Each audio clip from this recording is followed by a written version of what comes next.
ایک دریا کے کنارے ایک بڑا سا درخت تھا۔ اس درخت پر ایک بندر رہتا تھا۔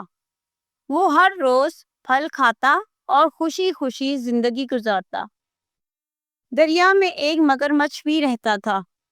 ایک دن مگرمچھ نے بندر سے دوستی کر لی۔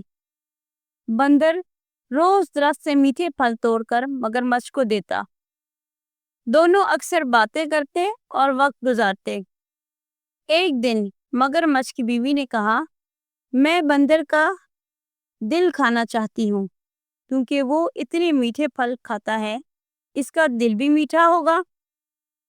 مگرمچھ مشکل میں پڑ گیا، مگر بیوی کی ضد پر وہ مان گیا۔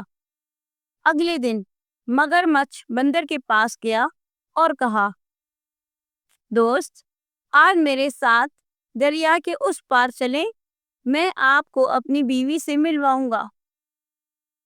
بندر خوشی خوشی مگرمچھ کی پیٹھ پر بیٹھ گیا۔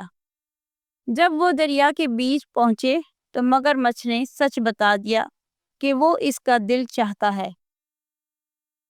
بندر گھبرا گیا لیکن فوراً عقل سے کام لیا اور کہا، ارے دوست، میرا دل تو میں درخت پر چھوڑ آیا ہوں۔ اگر تم چاہتے ہو تو مجھے واپس لے چلو، میں اپنا دل لے آؤں۔ مگرمچھ فوراً اسے واپس کنارے پر لے آیا۔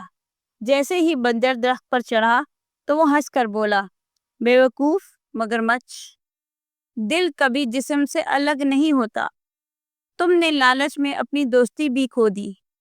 مگرمچھ شرمندہ ہو گیا اور بندر کو کبھی نقصان نہ پہنچانے کا وعدہ کیا۔ اس کہانی سے ہمیں یہ سبق ملتا ہے کہ لالچ ہمیشہ انسان کو نقصان پہنچاتا ہے۔ اصل خوشی دوستی اور سچائی میں ہے۔ آپ کی ایک لائک اور سبسکرائب ہمارے لیے بہت قیمتی ہے۔ نئی کہانیوں اور سبق آموز ویڈیو کے لیے چینل کو ضرور سبسکرائب کریں۔